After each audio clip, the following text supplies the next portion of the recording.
Now, this is quite a discovery. Fragments of a biblical scroll, along with other relics, have been found in desert caves in Israel.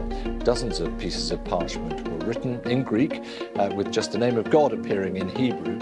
What if you would find a treasure that's been hidden for almost 1,900 years? In the dry desert of Israel, that's exactly what just happened. These aren't just any scrolls.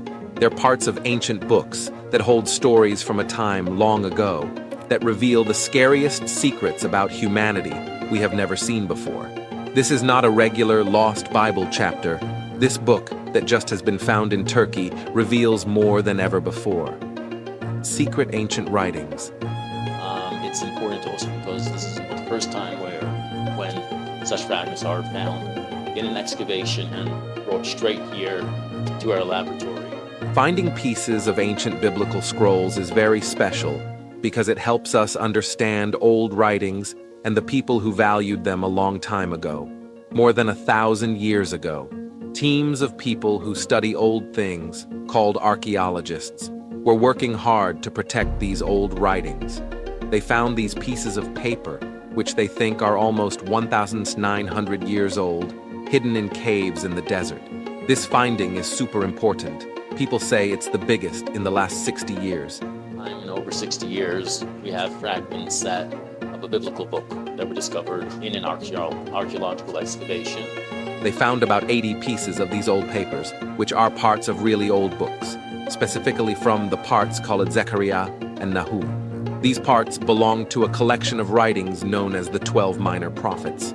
And even though these pieces are small, they did give us some new information that we did not know.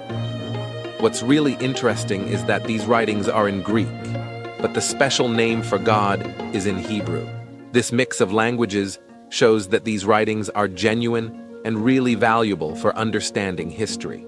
The people who owned these writings a long time ago were probably Jewish fighters. They were led by a guy named Simon Bar Kokhba and were trying to fight against the people who ruled them, the Romans. But things didn't go well for them. This was around the years 132 to 136 AD.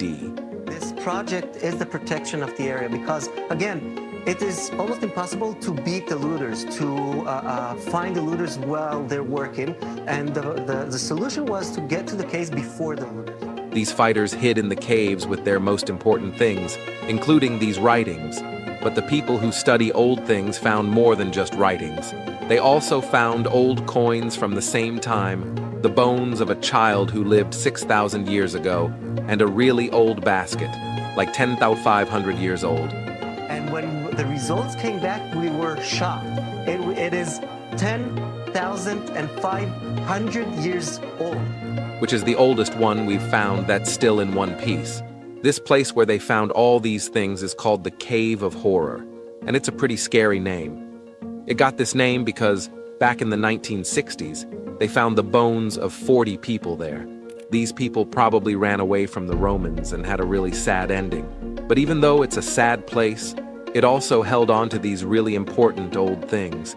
These things help us feel connected to what happened a long time ago, and to the people who lived through those tough times. The Cave of Horror is in a desert in Israel called the Judean Desert, and it has a really scary name, but it's actually a very important place for history. It's also called Nahal Hever, Cave 8 Ev. The cave is known because of the 40 skeletons found there. These skeletons are thought to be from people who were running away during a big fight called the Bar Kokhba Revolt, which happened around 132-136 CE. These people were looking for a safe place during a very scary and confusing time, but unfortunately, they didn't survive. Even though it's a place with a sad story, the cave is also where we found really amazing things from the past. The Dead Sea Scrolls and beyond. So, it's easy to see how the cave has turned out to be an amazing place for finding old things from the past. One of the most exciting things found in the cave are pieces of very old writings called the Dead Sea Scrolls. Found is new fragments of a scroll that we have known before that had been discovered in the 1950s and early 1960s. These include parts of a collection of writings known as the Book of the 12, and they were written in Greek a long time ago, like between 50 and 1 BCE. These pieces were found in 2021 and are super special because they are a bit different from other old writings we know, and they have the name of God, Yahweh, written in an old version of the Hebrew language, even though the rest is in Greek. Finding these pieces helps us understand how writings were shared and changed a long time ago, especially around the time of a big uprising called the Bar Kokhba Revolt. But that's not all that was found in the cave. There were also the very well-kept remains of a child who lived 6,000 years ago. It's kind of sad, but also really interesting, because it gives us a peek into how people back then buried their dead and what their lives were like during a time we call the Chalcolithic period. This child, along with the Dead Sea Scrolls that are 2,000 years old, makes the cave an incredibly important place because it shows us how different times in history came together in one place. And there's even more. The people who study old things also dug up a really old basket in the cave. It's so old, like 2,500 years, that it's from a time called the Neolithic period. This might be the oldest basket we've ever found. This is, as far as we know, the most biggest intact basket, the oldest intact basket that we know of. And it's amazing because it shows how skilled people were at making things a very long time ago. It also gives us clues about how people lived before they started using pottery.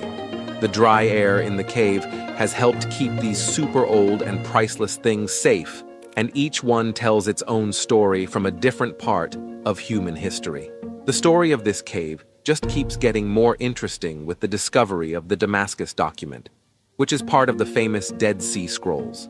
This document is a really important piece of writing from a place called Qumran. It helps us learn a lot about a group of Jewish people known as the Essenes, who many think were the ones who wrote these scrolls.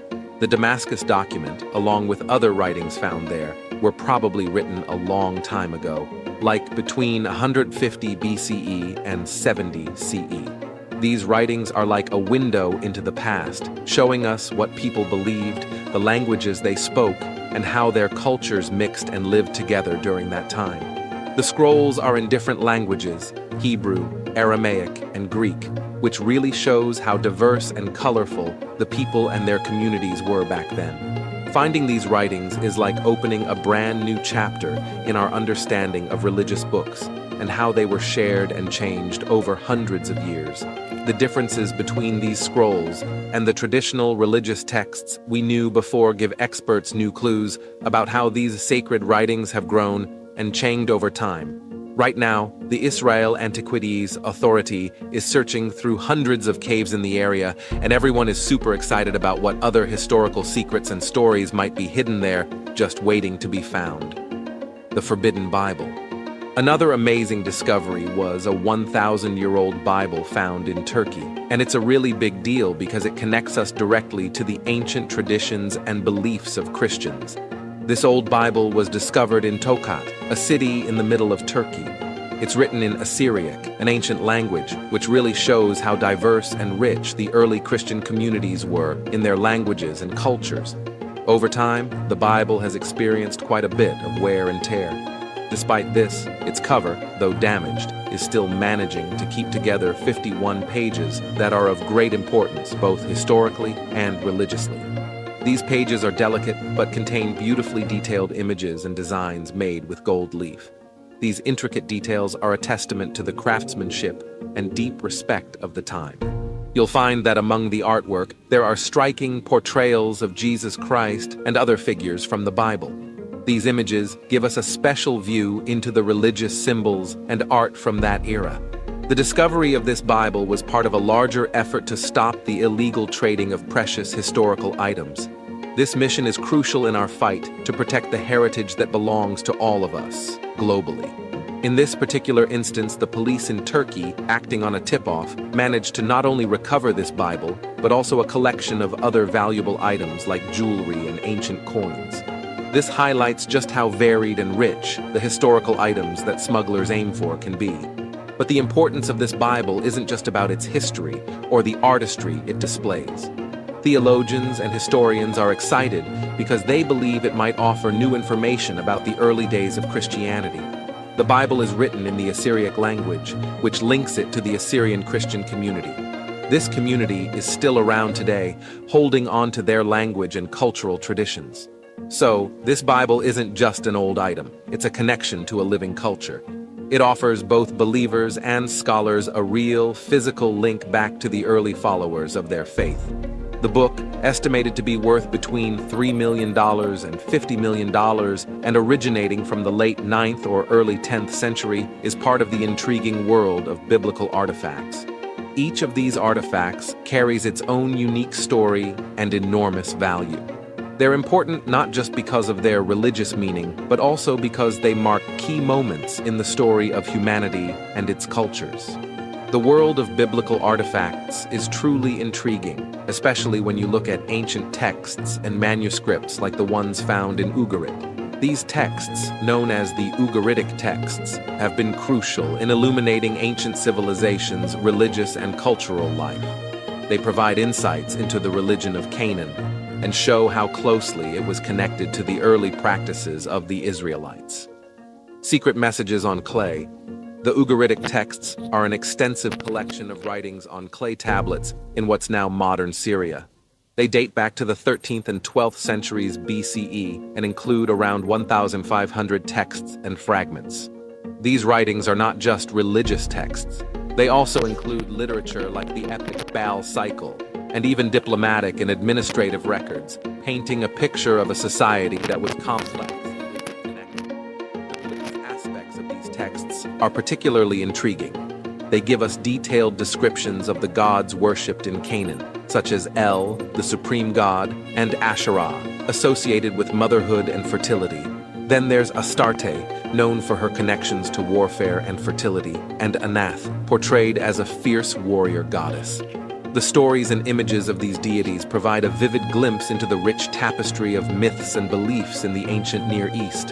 The story of Baal, a famous tale from long ago, tells us about the adventures of a god named Baal. He had to fight many other gods, like Yam, who was the god of the sea, and Mot, who was the god of death.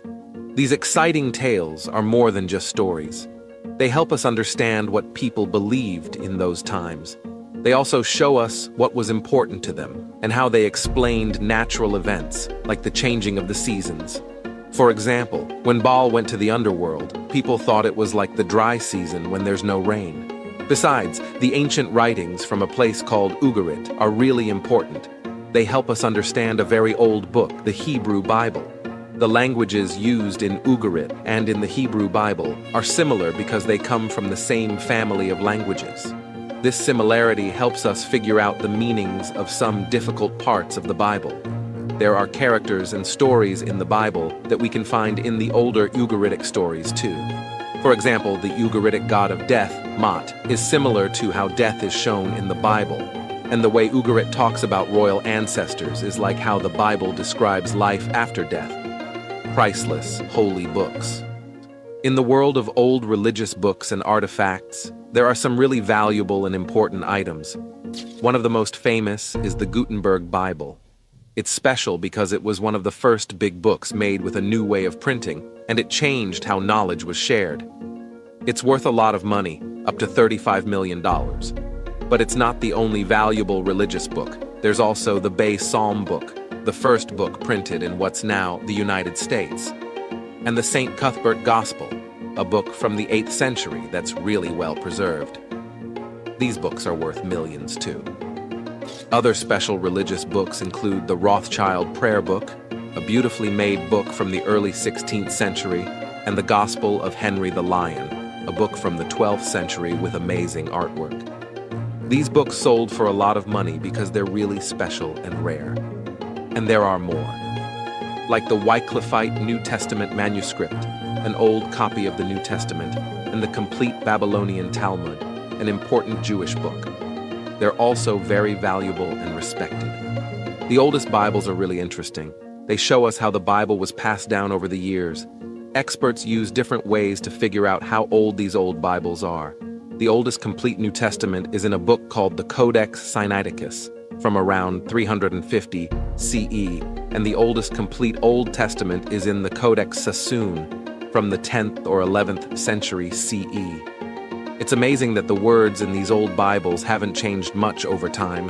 We also have some really old pieces of the New Testament, like a tiny piece from John's Gospel, known as P52, which is the earliest piece mentioning Jesus Christ. And from the Old Testament, we have the Hinnom scrolls, found in a piece of jewelry near Jerusalem, with a special blessing written on them. These old texts are really important for understanding the history and meaning of the Bible. The Bible is not just one book.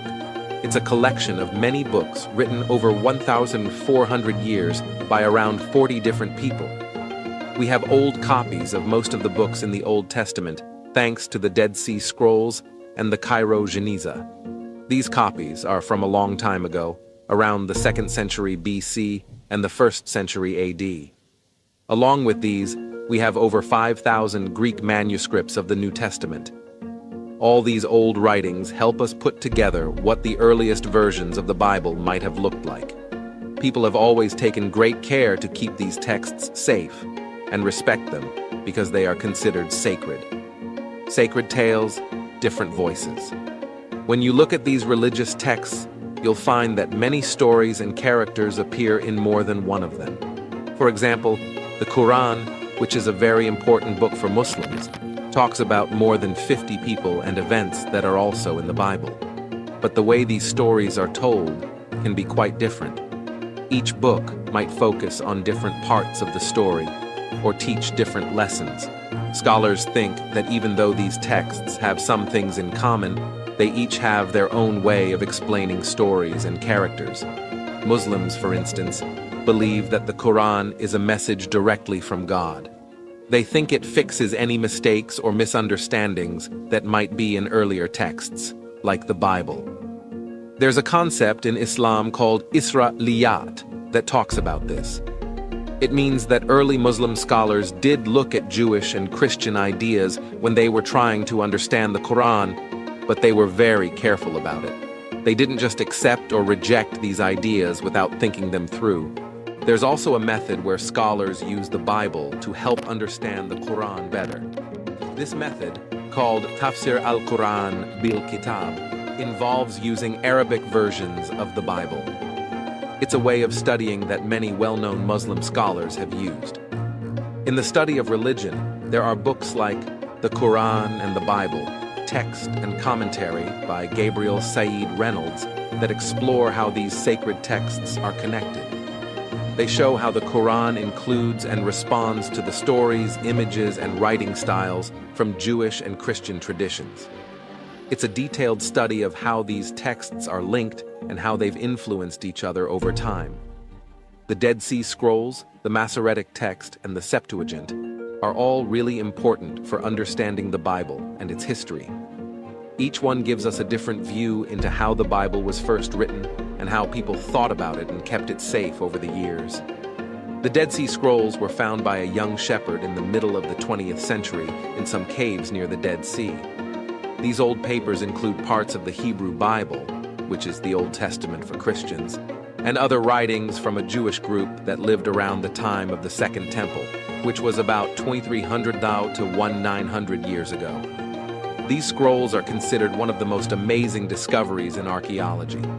Finding the Dead Sea Scrolls was like opening a time capsule, giving us a real look into the beliefs and culture of people from long ago. Among these ancient texts, the Isaiah scroll stands out. It's a really long scroll, 24 feet to be exact, and it has the whole book of Isaiah on it. What's amazing is that it was written around 100 BCE, a whole 100 years before Jesus was born. This scroll is special because it has prophecies about a Messiah coming, and finding it has helped clear up doubts about when these prophecies were actually written. The people who wrote these scrolls are thought to be part of the Essene community.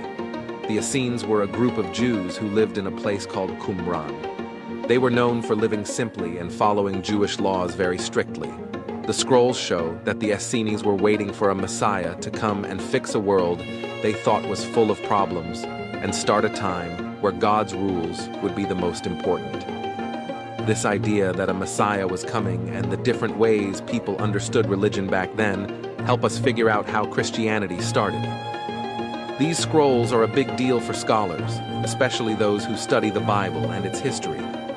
They show that the Old Testament was already being used before 300 BCE. This is important because it confirms that the stories and teachings in the Bible were passed down very carefully over a long time. But the scrolls also have some differences from other versions of the Bible, like the Masoretic text. This shows us that people in different places might have had their own versions of these stories. It's like having different editions of the same book, each with its own little twists. The Masoretic text, which was put together around 1000 CE by Jewish scholars, is another important piece of this puzzle. It's a very carefully written version of the Hebrew Bible. The scholars who wrote it added lots of notes about how to pronounce words and understand the grammar. This was their way of making sure that nothing got lost or changed as people copied the text over the years. When we compare the Masoretic text with the Dead Sea Scrolls, we see that they match up really well in many parts. This tells us that the people who copied the Bible over the centuries did an amazing job keeping it the same. Then there's the Septuagint, which is a Greek version of the Hebrew Bible.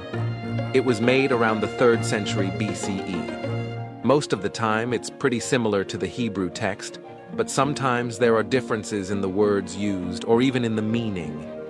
The Dead Sea Scrolls have shown us that there was a version of the Hebrew text that matches the Septuagint. This means that the people who translated the Septuagint were working from a Hebrew text that was a bit different from the one that turned into the Masoretic text. Some scholars think that in some places, like in the timeline of events in the book of Genesis, the Septuagint might be closer to the original stories. Finding God. Emmanuel Tov, a scholar, has a good point when he says we should use the Dead Sea Scrolls to help us understand the Bible better. The fact that the Dead Sea Scrolls and the Septuagint agree on some things suggests that the translators of the Septuagint had access to Hebrew texts similar to the ones found in the Dead Sea Scrolls. These scrolls are 1,000 years older than the oldest complete Masoretic text we have. They give us a peek at what the Bible looked like during the time of the Second Temple. The Dead Sea Scrolls are super important for understanding the history of the Bible's text. They're the oldest copies of the Bible we have, going back from 250 BC to AD 68. They match really well with the Masoretic text that came later. This shows us that the words of the Bible have been passed down very faithfully for a long time. For example, there's a manuscript of Genesis from the Dead Sea Scrolls that's almost exactly the same as the Masoretic text, even though they were written hundreds of years apart. This tells us that the Bible we read today has been kept the same for about 2,000 years. The scrolls also help us understand the connection between the original Hebrew texts and the Septuagint. There are a couple of manuscripts of the book of Jeremiah in the Dead Sea Scrolls that match the Septuagint more than they match the Masoretic text. This suggests that the Septuagint was a good translation of a different version of the Hebrew text that was used alongside the one that became the Masoretic text. The Dead Sea Scrolls give us insight into different versions of Hebrew texts. One such version is the Samaritan Pentateuch. This text is not the same as the Masoretic text, which is another version of the Hebrew Bible. The Samaritan Pentateuch has extra parts and some sections that are only found in its version. This shows us that there were many ways the Bible was written and passed down through time. It's important to look at all these different versions to really understand what the Bible says. The Septuagint is a very old translation of the Old Testament into Greek. It's so old that it's thought to be the oldest complete version of the Old Testament books we have. It doesn't compete with the Masoretic text, but adds to it. It shows that the Hebrew sources the Masoretic text came from were used a long time ago, as far back as the 3rd century BC. This means that the Masoretic text has a long history. Even though the people who copied these texts, called scribes, could make mistakes, they were very careful. Over many years, they made sure the words of the Bible were copied accurately. The 4th book of Maccabees is a story from the 1st century CE. It's about standing up for what you believe in, even when it's really hard. The book tells the story of a woman and her 7 sons and a scribe named Eleazar. They all suffered and died because they wouldn't give up their faith. The king of the Seleucid Empire, Antiochus IV Epiphanes, was the one who made them suffer. This story is also mentioned in another book called 2 Maccabees, but 4 Maccabees goes into more detail. It talks about why it makes sense to stay true to your faith, even when you're facing terrible things. The book says that if you're faithful, you'll be rewarded after this life. So, even when it's really tough, sticking to your religious rules is the smart thing to do. The style of writing in 4 Maccabees is very dramatic and emotional. It mixes deep thinking with powerful feelings. The book talks a lot about how being rational and controlling your emotions is important. It uses the stories of Eleazar, the 7 brothers, and their mother to show this idea. The author describes in great detail how they were tortured. This is meant to make readers admire how dedicated they were to following Jewish law. Some people in the early Christian times thought that a famous Jewish historian named Josephus wrote this book. But most scholars today don't think that's true because the style and ideas in the book are different from his other works. They think the author was a Jewish person living outside of Israel, maybe in a place called Antioch. This book is a great example of how Jewish stories and Greek thinking were mixed together. It's believed that the book was meant to be read out loud, maybe as part of a speech to remember the people who died for their faith. Heroes of faith. The stories of the Maccabees are important not just for Jewish people, but also for Christians. For Christians, the story of the woman and her 7 sons is a perfect example of what it means to be a martyr, someone who dies for their beliefs.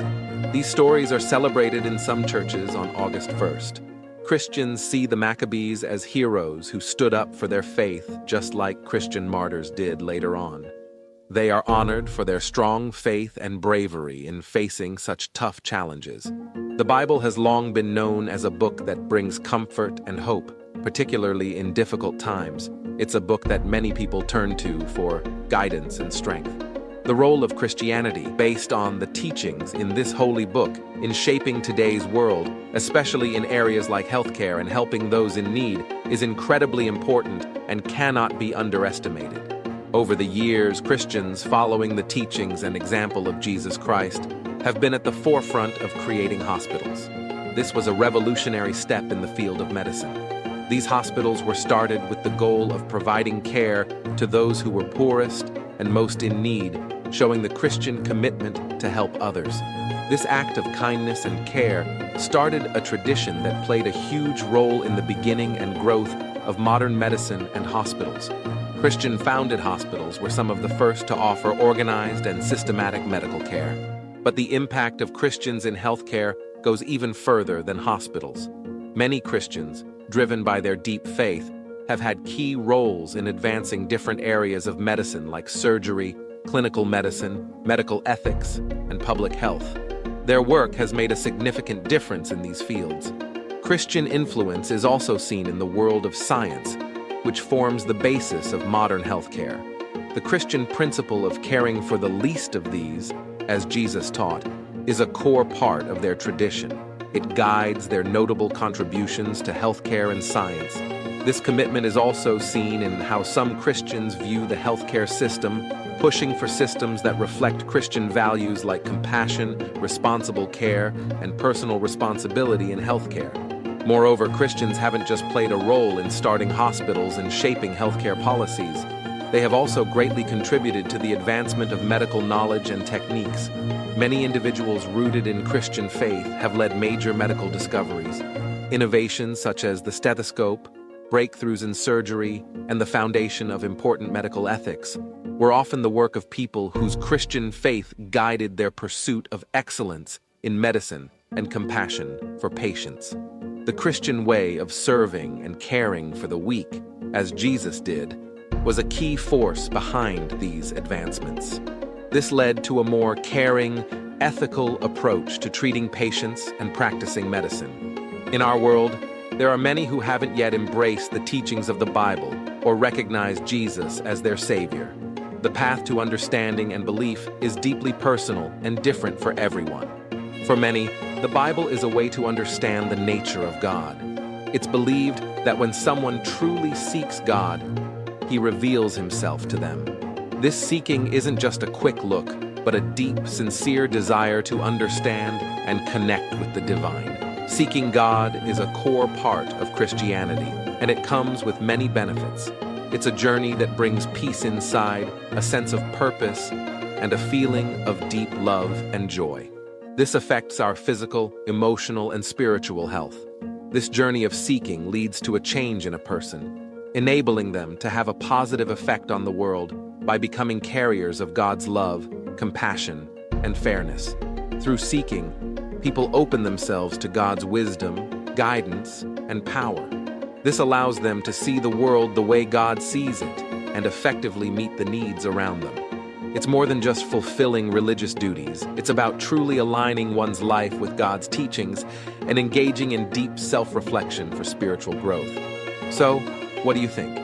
Are these old writings, like the Dead Sea Scrolls, telling us the whole story? Or is there more to learn from other ancient books, like the Bible we just found?